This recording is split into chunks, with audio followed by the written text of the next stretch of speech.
All right, so I'm here with Steve G. Jones, and the first time I met Steve was in Kuala Lumpur, Malaysia, and I had no idea that I ran into Steve G. Jones at the time. And I remember asking, I think I asked you, Steve, yeah, how many programs have you done? Because at the time you had a bunch of programs that we were actually promoting as a publisher through Mindvalley, the publishing company that I was working with in Kuala Lumpur, and you were there visiting the publishing company, and I said, Steve, how many audio programs do you have? I was kind of expecting you to say 3 or 4, but kind of give us a background of how long you've been doing this for, and how many programs you have out on the market. Yeah. Well, at the time, I think the answer was somewhere around 7,000, and now we're somewhere around 9,000. So yeah, we got a lot of recordings. I've been in hypnotherapy. I got into it in high school, so I've been into it since the early '80s. But around 1985 is when I started professionally practicing hypnotherapy. So it's been I've been at it for a while, and we produce recordings. I have my own recording studio now with my own sound engineers, and so we produce recordings regularly, and it's always based on customer requests. Do you have a recording for overcoming fear of birds? No, but we will. We put it on the list, and the next time we record, we make sure we cover that also. Jeez. So I've been following along ever since that day, because I've always had more than an interest in hypnotherapy and hypnosis, the whole process of that.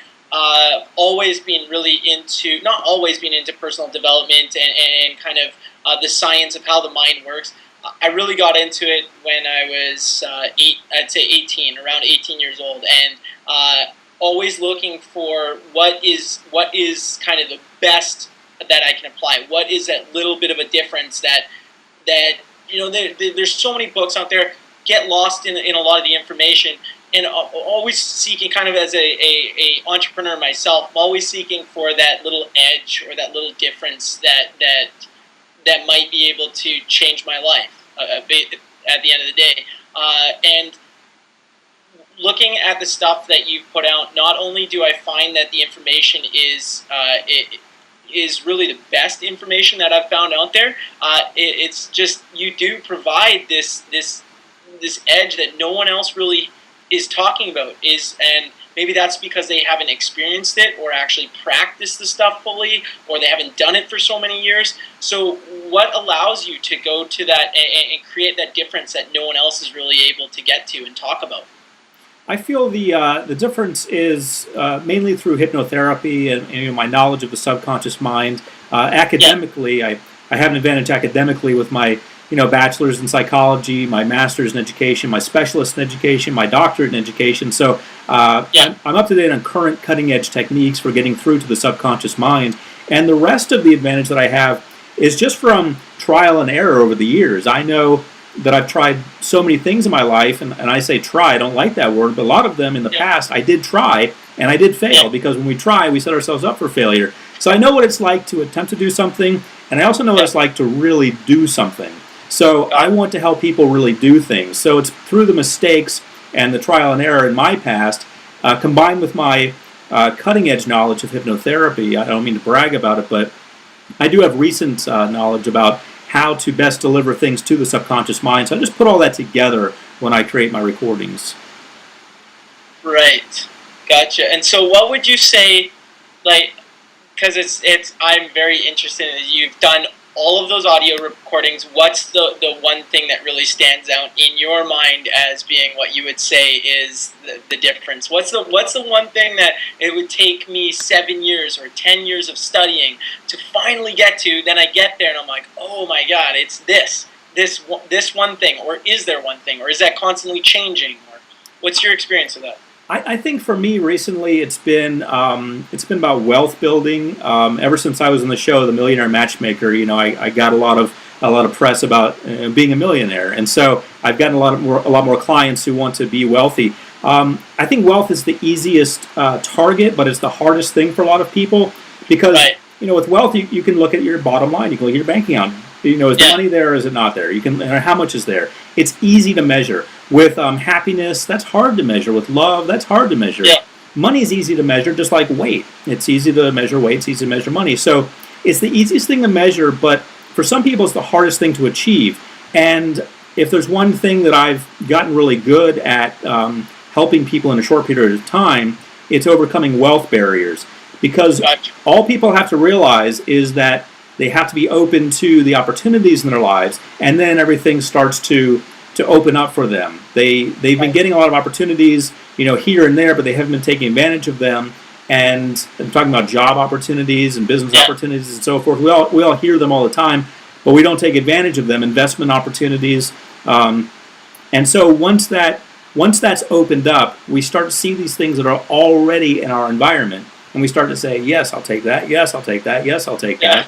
So that's the one thing that I've learned to teach people that's really startling for them when they really start to increase their bottom line in a measurable way. Yeah, interesting. Okay, so now you're focused. A lot of people have a focus around wealth and how to create more wealth. I'm interested to know kind of what are some of the things that usually come up, or what are some of the barriers that people usually have, and how do you address those? It's not magic. It's just a matter of getting them to take advantage of opportunities that are already in their environment. But so some clients come in and say they actually literally say, wave the magic wand, make it happen. But really all I'm doing is changing them, because we don't have power over other people usually, but we do have power over ourselves. And the main barrier that I find people up against is a thermostat. We all get a thermostat in our minds. In a house, the thermostat will kick in if it's too hot or too cold. The thermostat will tell the heating and cooling system to regulate the temperature so that it's comfortable at whatever the person living there considers comfortable. We have that also. We have an internal thermostat that tells us how much happiness we should have, how much love, how much friendship, how much money, how much weight. We all have thermostats in our minds, and the way they get there is from usually our upbringing. We get an idea. Usually our parents don't say, well, you're worth $50,000 a year, or you're worth $1 million a year.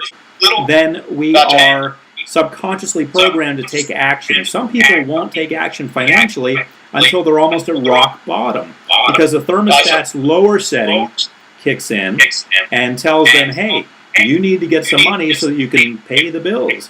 So they go out and get some money. They get money, and then they find that everything is fine until they need money again. So that's how we get people living from paycheck to paycheck. And they start to blame their environment, when actually it's just them not taking advantage of opportunities. We also see it on the upper level. If people get too much money, they say, wait a minute, now I got too much money. I've got to, start making foolish investments. I've got to start gambling away my money. I've got to start doing things that are going to get rid of my money somehow, stop taking advantage of opportunities, things like that. So the biggest thing I see with clients is the thermostat. Interesting. Okay, so how do you address this? Like, what are some of the strategies that we could even start applying today if I wanted to go ahead and address this thermostat issue? One, to prepare for when a lot of money is there, and two, to put more money there. Okay. Well, first of all, you have to realize, everyone interested in doing this has to realize that it's all in your mind. Everything that you think about your possibilities, it all came from, what your parents said and what the environment said and what you pieced together based on what other people are doing. Because as we're growing up, we look at adults to see what adults do. Where do they go? What do they do? What does mommy do? What does daddy do? Oh, daddy shaves. I'll shave. Oh, daddy beats mommy. Sometimes people pick up negative things. Daddy never has a job. My parents made $50,000 a year. We look at our parents, our adult figures, to see what we should be like. So we find all kinds of things happening, all kinds of negative things happening because of that, because of patterning the only examples that we have in our environment. So first thing to do is push all that aside and just realize that's all in your mind. That's something that just came from the environment. And the second thing for someone to do is to start being proactive about it. We've got to raise this thermostat. We've got to raise the level of money that we are comfortable with. And I know personally for me, it was a lot easier than for other people because I had hypnotherapy. I already knew the techniques from my childhood, so I was able to eliminate those barriers that I thought from my mom was a secretary, my stepmom worked for CPAs, so neither of them made much money. My dad was a marine acoustic engineer, but he was that at a vocational level, working for the government, so he didn't make much money either. So I had to let go of all that. Right. Once I let go of all that, then I realized that I can start programming in things that I want. So I did it through hypnotherapy. Right. Interesting. So then you can use hypnotherapy to basically reprogram a lot of the patterns of behavior or a lot of the ways of thinking. Right, absolutely. You program your behavior by programming your thinking, so it has a dual effect. So by programming the way you think, you program the way you act. And the way you act affects what you have in your environment and what comes to you and how you interact and what you eventually get. But the important thing is that you must have a long-term programming. Some people sometimes say, "Oh, I'm going to be rich," and they work really hard and they get a fair amount of money, but then they squander it. They just because they're not prepared for wealth. And people don't realize that whether it's losing weight or gaining money, you must prepare for it, because if you're not comfortable with it, some people aren't comfortable with weight loss. They lose weight, but they start getting attention. And they don't want that attention. They don't realize that subconsciously they gained that weight so they wouldn't have that attention. Now they have it. That equals negativity to them. It has to equal something positive. You have to get your subconscious mind on board with what your conscious mind wants. So you got all these companies that are out there that are selling all these different products, whether it's weight loss products or it's whatever type of products it is, and you use the product, you lose the weight, start getting the attention. It's the attention. It's not the product, it's the attention that gets them to subconsciously go right back up to where they were before. In many cases, say one of the reasons why so many people just go right back to where they were? In many cases, yes. In many cases, there's a payoff, as Dr. Phil would use, the term he would use, there's a payoff for being overweight. The payoff is that they get to avoid that extra attention that they don't want. Maybe something happened to them in their youth related to too much attention. From the opposite sex many times. When we talk about weight loss, they don't realize in many cases that the weight is acting literally as a protective barrier to keep that attention away, because attention leads to other things that they don't want. That's what their subconscious mind is trying to protect them from. So when they start to lose the weight, this kicks in, because it says, remember, attention equals pain and problems. Let's let go of that. Let's gain the weight again. Same thing with money. You know, people sometimes think that rich people are evil, or that people who are wealthy are mean or rude, and they don't want to be that way. Maybe Uncle so-and-so was a millionaire, and my mom always told me millionaires are evil, and Uncle so-and-so is evil. He was out, carousing with women all the time and squandering his money. He was rude to everyone. That gets lodged into someone's mind, and they start to equate millionaire with evil. They've got to let go of that if they want to be able to be in that position themselves. Fascinating stuff. So I found growing up, my sport was golf. Played golf all the time, and it was the same thing. Got to get through mental barriers in order to lower the score. And it was always kind of an interesting psychological game that was going on there. The only way to really lower the score after a certain period of time, after the physical behavior really of hitting the ball, after you got to a certain level, then physical behavior didn't really matter at all. It was really became like 98% a mental game that was going on, and I was always fascinated to know. It was always interesting. Like the lower the score got, so the closer to even par. For anyone who doesn't know golf, 72 is even par for a round of golf. So the goal of playing golf is to shoot 72 or lower. The average golfer shooting in the mid-90s, or if not just over 100. So to get down to 72 is in the top, right at 72 is in the top of the 1 to 2% in the world. And what happens is the closer you get to 72, there's fun, it's almost little things, little details. If you switch one little detail, that's what's the difference between shooting 73 and shooting 71. It's one little detail. So with the work that you're doing, it seems like you've done this for so long that you could talk to anyone and know what those little details are that need to be adjusted or changed. what are some of them that you see when people come in that they're just oblivious to, and then you sit down with the person and you're like, oh, I know this is easy. I already know the answer. Or even better yet, someone sits down and you're like, oh, okay, this would have taken you a long time to figure this out. Here's that little adjustment that you can make that makes the difference. Well, usually when I work with athletes, especially professional athletes, and by the way, Tiger Woods, his dad took him to a hypnotherapist, I think at age 11. So he's been using hypnosis for a long time, and it works for him very well. But usually what I notice is that it's a lack of confidence. They're lacking confidence to some degree somehow. And I've worked with professional pitchers, for example, on baseball teams, and I've worked with golfers. It's always the same thing. What I usually do is give them an anchor. And this is from NLP, Neuro-Linguistic Programming. We install an anchor. For example, they can put themselves in a state where they're very confident. They can remember the last time they won big, and they can feel all the good feelings and see the sights and sounds and everything related to that, and really crank that up in their minds, that memory. And right at a peak state, when they're remembering everything and feeling good about it, they can make the OK sign with the right hand and say win, for example. That's just one way to do it. You do some kind of action like that, and you say some kind of word. It can be, some of them like to touch their shoulder and say now. So it's just an action and a word. So you anchor that in. The next time they're in that, pinch situation where they're thinking, I don't know about this shot, I don't know if it's going to work out, they fire up by saying now or win or whatever it is that they've installed as their anchor. That acts as a bridge to that time in the past when they did pull it off, when they did feel confidence. They have all those feelings of confidence going into this. Now they already know how to play the game and how to win. That's already there. It's just a matter of accessing it in that moment. So that NLP anchor helps.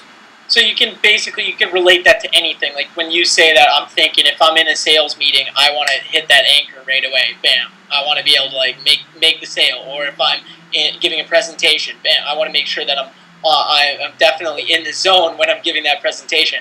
Or it's for anything really. If I sit down to write a document, or to sit down and do work that I might be dreading, or whatever it may be, can I still go back? I still will go back and use that same anchor, and that's going to get me in that certain state that I want to get into? Absolutely. You can install an anchor for confidence, for motivation, for creativity. All you have to do is think of yourself in a time when you were very confident, or very creative, or very motivated.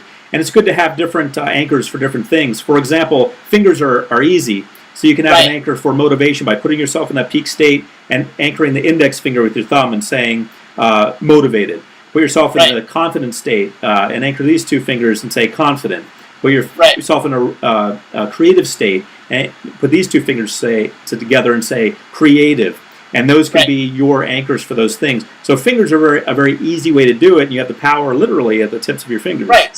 So we're getting like this deep into looking at our human being and ourselves as really as almost like a computer, and we're programming that computer. Is that what can we view it that way? That we're programming the computer, and when we want to fire off creativity, boom, we just fire off creativity, and it's just...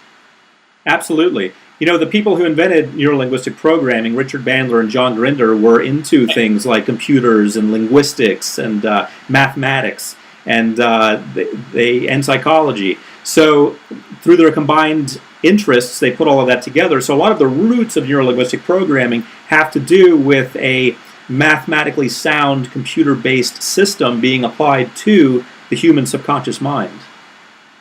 Interesting. So then I'm gonna give you some hardball questions here. What would you say? What's your take on how close to computers are we?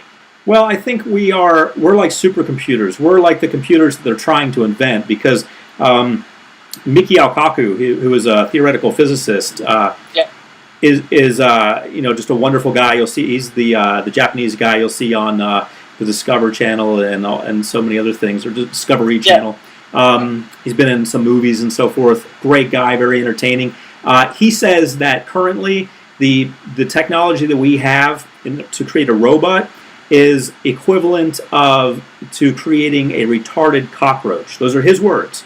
A cockroach who's retarded, because the robot can move. It sees a wall, it has to navigate around, it has to think, is that a wall? What do? I turn to the left. So the movements take longer than they would take for a cockroach. That's Right. modern day robotics. It's the equivalent to a retarded cockroach. So our minds are so much more advanced than the most advanced computer now.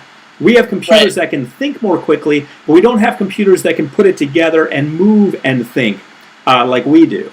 We are advanced because we're organic, and I believe that's going to be the difference between these physical-based computers and us. They're going to have to make some jump into combining organics with it, cyborg type stuff, if they want to get to where we are. So we are probably at least 100 years ahead of technology right now. However, technology is rapidly increasing. So over the next 100 years, it's going to become very interesting. I think we're going to see humans. We're going to see computers that look like humans, but they're not, and they're able to think faster and better than us. We're going to be overtaken by machines. I don't mean to scare everyone, but I believe that's where we're headed. But right now, we've got at least 100 years head start on them.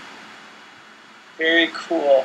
Very cool stuff. So then, because this sometimes I see this a lot, is that we, and including myself in this, we attempt to use computers as the way, or use technology as the way to create maybe more wealth, or to lose weight, or whatever it is. We're using almost outside technology.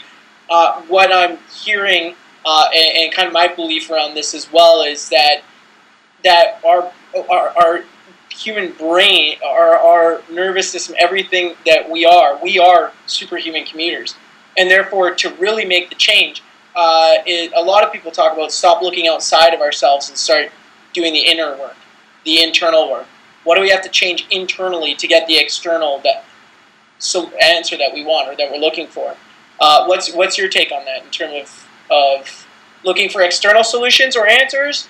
Do you make more sales calls, or do you hustle more, or do you do that, or do you change your internal world? What's your view on that? You definitely change your internal world, because volume can never outpace actual confidence and the ability to deliver something in a way that's really going to sell. So we're talking about sales, for example, calling 100 people versus calling and just not really believing in yourself and just kind of going through it mechanically, versus calling 5 people with a very confident mindset.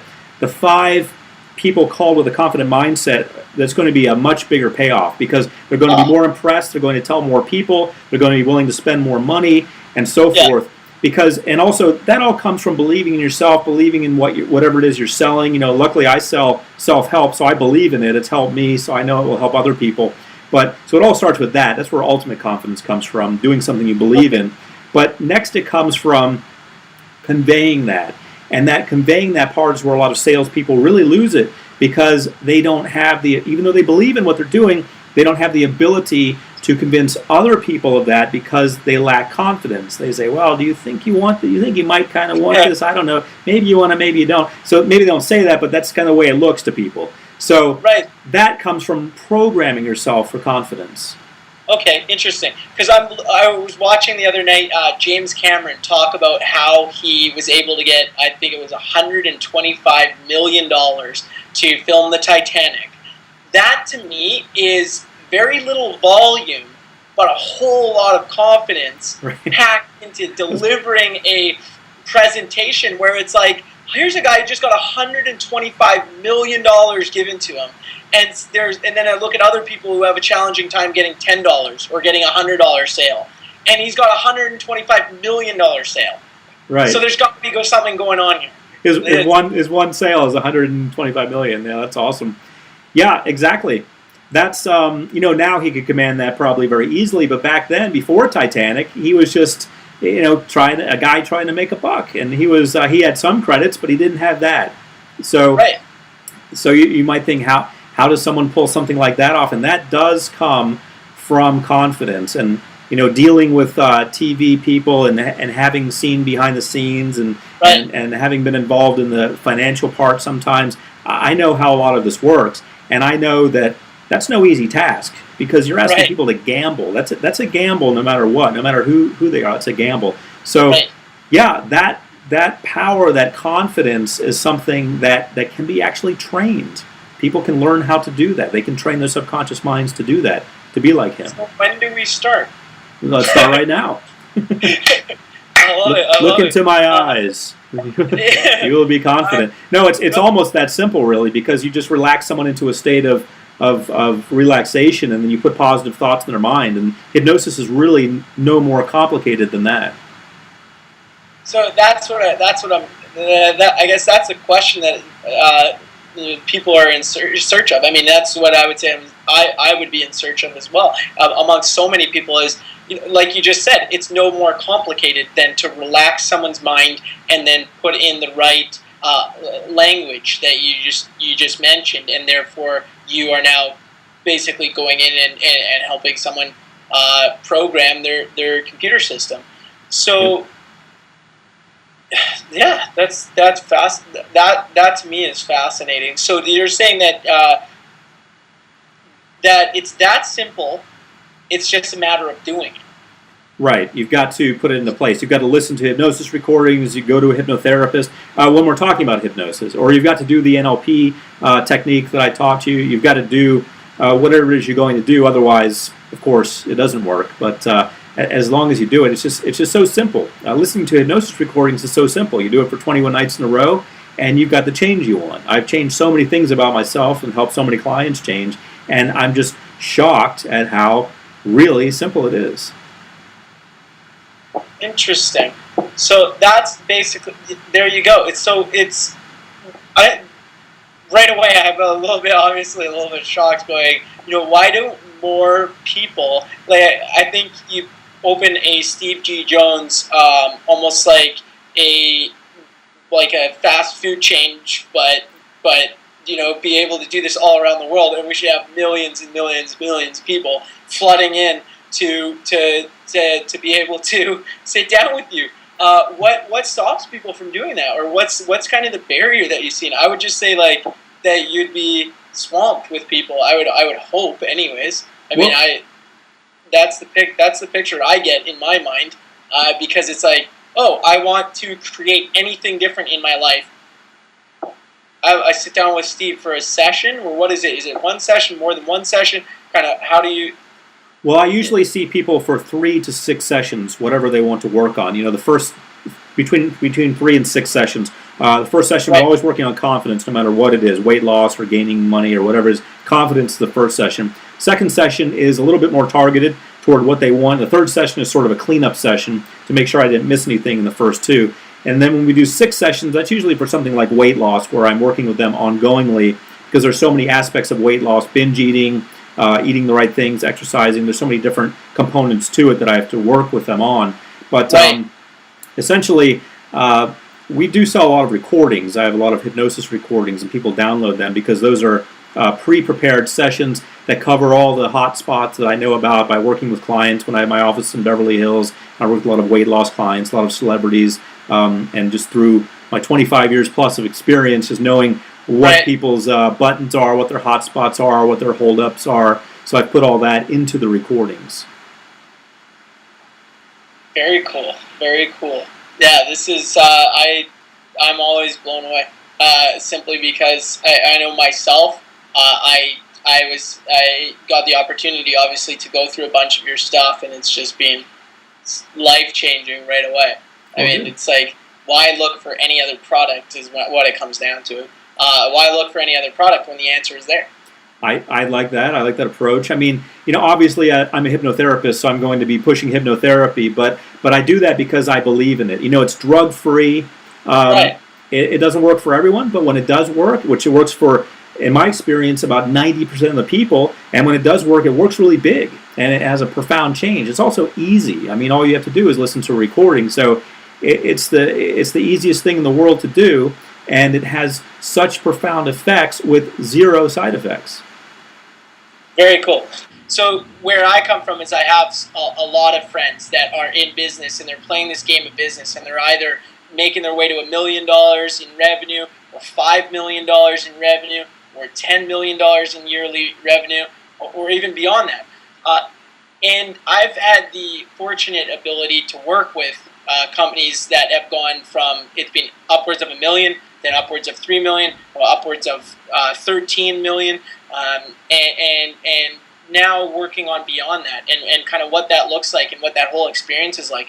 What I've personally learned is that there's a much different game to making even $3,000 a month, to making $10,000, to making $100,000. The game seems, and there seems to be a levels to that.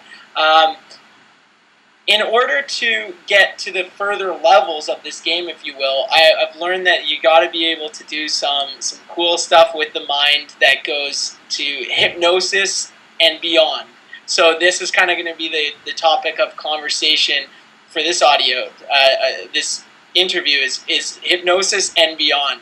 So when you got into hypnosis, tell me about getting into it and then going beyond hypnosis. We're talking astral projection, some stuff that people may never have heard about before, but obviously is working quite well for you in your life and kind of your ability to create cool things. Well, when I first got into hypnosis, it was in high school. I was in a military school, and it was the early 80s. And I never was really involved in school or anything. I never was really, the best student or the best athlete or anything like that. I was more reserved. One day I got a book called The Complete Guide to Hypnosis by a guy named Leslie Leckrone. And I started reading it, and I started essentially hypnotizing my roommates. I spoke to one of them, and this is 26 years later or so. I spoke to one of them recently, and he said he remembered me hypnotizing him and hypnotizing people in my room. This is a military school. This was Riverside Military Academy in Gainesville, Georgia. That's where I was sent to high school with a bunch of other kids. And so at the same time that I was getting into hypnosis, I also started reading what we would call metaphysical works. I got into works by this Tibetan monk named Tuesday Lobsang Rampa, and a strange name, but he was a Tibetan monk. He wrote about 15 books. I think they're out of print now. But all kinds of things like how to read auras, how to activate your chakras, how to go into your past lives. And one of the things was astral projection, the concept of your soul being separate from your physical body, your soul vibrating at a higher frequency than your physical body, and it leaving your physical body all the time anyway while you dream. These dreams of falling and flying. He said that those were all about astral projection. So it seemed a little weird to me. It seemed a little odd. But at the same time, I was just a kid in high school. I wasn't really into school anyway, so I thought, well, why not? I'll experiment with this. So at night, I'd lie in my bed real still, and I'd do the exercises that he told me to do in the book, and I would, get an arm or something out. And at first, I thought, no, that can't be happening. I can't have a separate arm, like a ghost arm from my physical arm. But it started happening more and more. I got more body parts out of my physical body. I thought, there must be something to this. And it didn't really dawn on me that what I was doing was something real until I had a dream one night. And in that dream, one of the kids in the school who I would never talk to because he messed up, he was a real mess up. He was always in trouble and stuff. But in my dream, I was out after taps. 10 o'clock was lights out. We had to be in our beds or we'd get in trouble. It's military school. And in my dream, I was out after taps. So I was automatically thinking, I'm in trouble. And I saw the assistant commandant there, who's like the bigwig, who could really get me in trouble. And I was hiding behind one of the school buses that they used to take us to town sometimes. And next to me was this kid who I had never talked to. And we're having a conversation. We're saying, how do we get here? What do we do? And so I woke up the next morning. I thought, well, that was an interesting dream, except that during the dream, my body felt like pure energy. I felt very energized. And so I thought, well, it's just a dream, whatever. So the next day I talked to that kid and I said, hey, I know we never talked, but what did you dream about last night? And he said, well, I had a dream with you in it. And I said, oh, really? What was the dream about? And he described the exact dream. So I thought, wait a minute, that wasn't really a dream. That was this astral projection stuff that I was attempting to do. It actually worked, and I had other person verification for it now. That's when I realized I was onto something, and that's when I really got more into it. Wow. So then it begs me to ask the question, it's like, okay, so you woke up, did you ever wake up in your dream and totally be awake, and now you're actually awake in your dream? Then what happens differently when you're awake in your dream than in, say, being awake in right now? Well, there are several different ways to astral project. When you wake up in a dream, that's called lucid dreaming, when you become aware that you're dreaming. And that can be a lot of fun. Right. You can do a lot of things. You realize you're dreaming, so you realize you can create anything you want, and it becomes like a fantasy world where you're in charge. So that's a tremendous amount of fun. That's called a lucid dream. that's not always the same as astral projection. Astral projection is when your soul is outside of your body, and you can become aware of that during it. And so sometimes I would become aware of it, like in that example, that's what would be classified as a lucid dream, yet it was also astral projection because of the second party verification of it. I knew it was. So we have different things going on. So sometimes you can have a lucid dream and astral project, which becomes interesting because you bring in artifacts. Your subconscious mind has fantasies and so forth that get acted out while you're astral projecting, so it kind of overlaps and becomes very interesting. But technically speaking, they are two different things. Now, can you actually determine what you're dreaming about? Can you determine during the dream what you're dreaming about? Can you, before you start dreaming? Yeah, beforehand. And when we get into dreams, we're outside of astral projection now, so we're back into the subconscious, just fantasy world that's made up, just like any other creativity, just like a daydream. But yeah, you can control your dreams to some degree. You can think, I want to dream about this. Usually dreams are based on the anxieties that we have, or the things that we wish we had done, or that we want to do, or just something fun that we did, or maybe a movie that we saw. All that gets into there and becomes artifacts, as I call them. But you can control your dreams. The best way to do it is just to watch a movie about the theme that you would like to dream about. That's the easiest way to do it. Interesting. That's very cool. Okay, and then what are the practical applications of astral projection or lucid dreaming towards someone wanting to create something in this reality, in this world that we're living in? Or are there many? What are the practical applications that you find? Well, the practical applications are really fascinating. One would think that the practical applications of astral projecting would be, floating around and finding out the government secrets and spying on people and so forth. And that's really not a great idea, because anytime that you do anything that violates anyone's privacy, that's going to come back at you. So that's really not good karma, in my opinion. It's just not a good idea.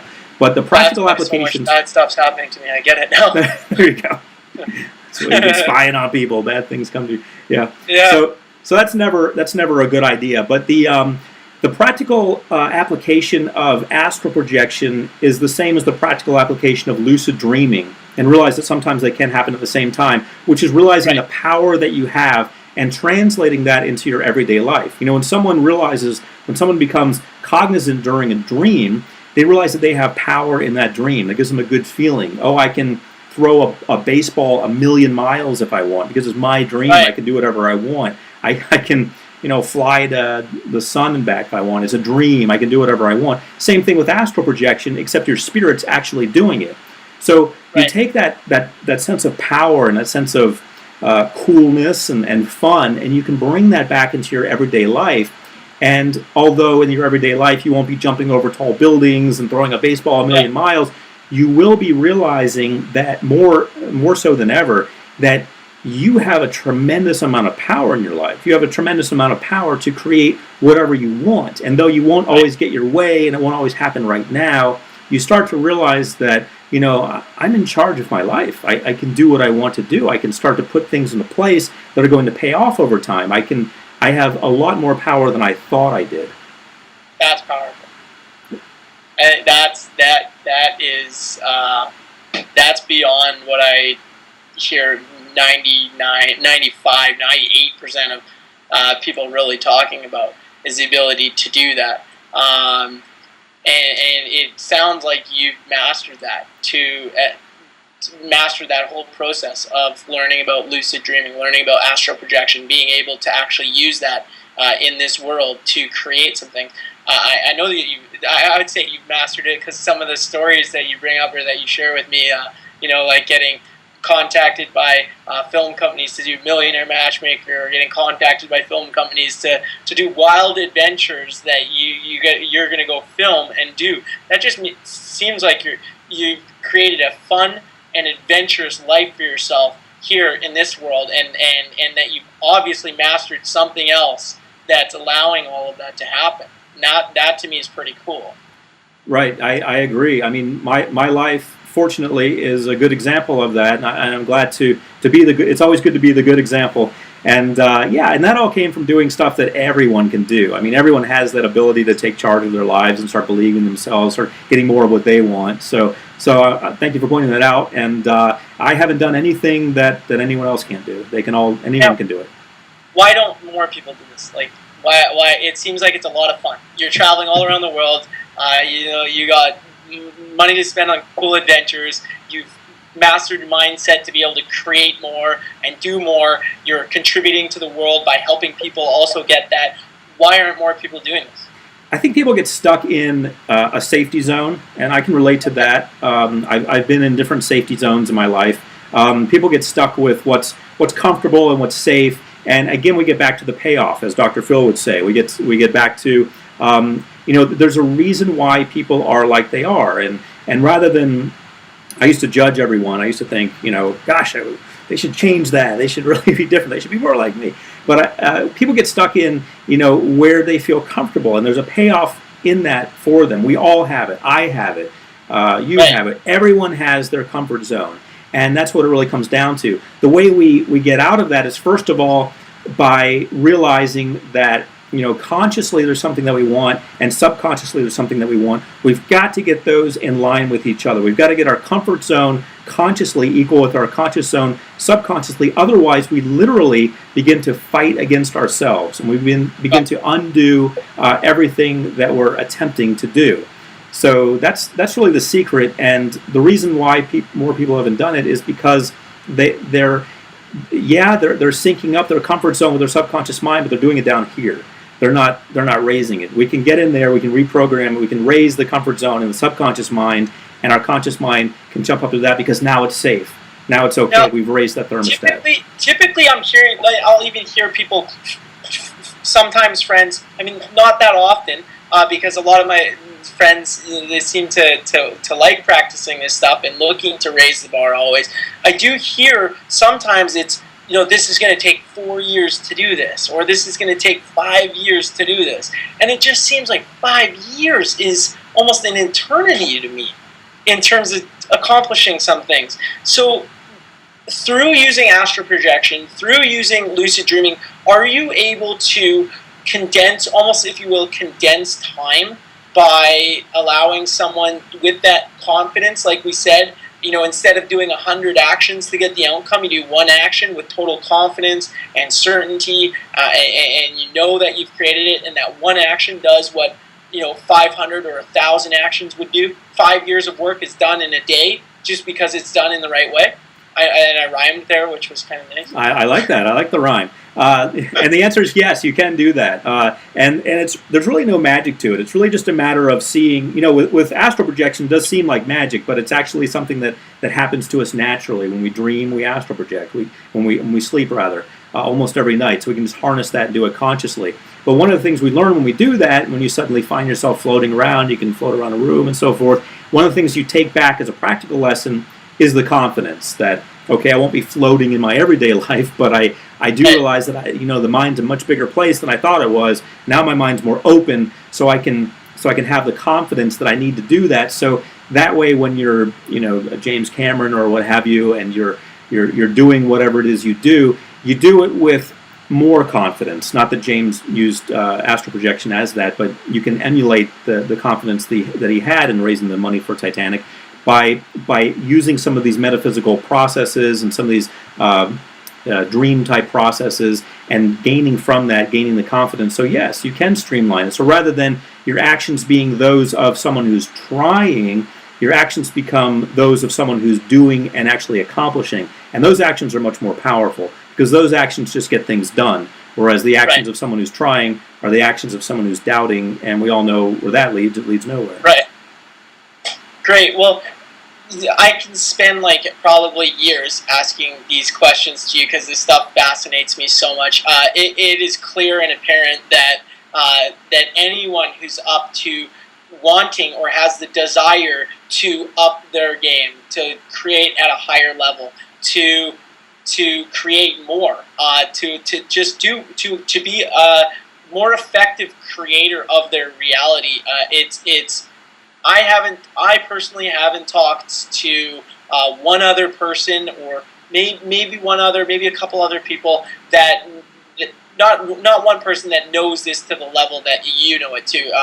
I was smart enough to read enough books to know that I don't know what I don't know, and when I don't know that, to go ask the guy who knows what I don't know. And it's apparent with 25, 35 years of experience that I would hope by this time that you've done it enough and read enough books that you have that experience and that you have the answers. And it's clear to me that it's polished and you know this stuff.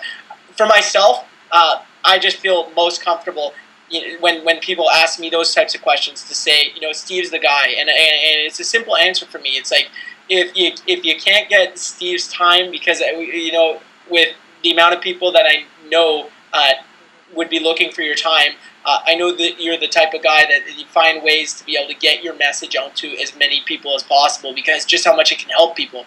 So I know that you have a number of brilliant products. I've personally gone through them. My gift always to the world is always to find the best products that I know, the best people, and just share that openly with people. So for me, it would be great, is to direct people to wherever they needed to get directed to pick up your product. It's nothing that I see a benefit from, other than just the pure desire to have friends that I have, to be able to access your stuff, to be able to get the same information that I have. And call it my selfish desire, is that I don't have the time to share this with as many people as I would like to share with. And if you've already got them done, I would like friends and colleagues and people that I work with to be able to access your information, your training. So what's the best way for people to do that? The best way to get access to my information and the products I've created would be my website. Okay. If you want that, which is just my name, stevegjones.com. Okay. And then specifically about astral projection, there's a great website called theartofastralprojection.com, which is specifically about astral projection. It's an entire program just about that. So stevegjones.com for hypnosis recordings, and theartofastralprojection.com specifically to learn astral projection. Great. So as a takeaway here, something that I'd like to do is have these recordings to send out to close friends, as well as to other people that may be able to contact you, and to hear some of your stories and some of the things that you're doing. I just can see the amount of benefit that you could provide to anyone who's got a business, anyone who's an athlete working towards achieving more there, or anyone who really is having a challenge in their life and wants to take their life to a next level, or wants to get away from whatever potential pain that they're experiencing that they don't want. Maybe subconsciously they're doing it for a reason. Consciously it's painful and they want to get out of that. I think that there's a whole wide variety of people that could benefit from the information that you have. So I'm just openly going to share. I'd like to share this with many different bloggers and different people that have the potential to get you out to more people, because that I think that's the way to spread your message, and the way to help people with the knowledge that they need. Well, thank you. I appreciate that, and I'm sure that everyone else will too. So thank you. That's wonderful. Very cool. Okay, Steve. Well, I appreciate your time. Sure will.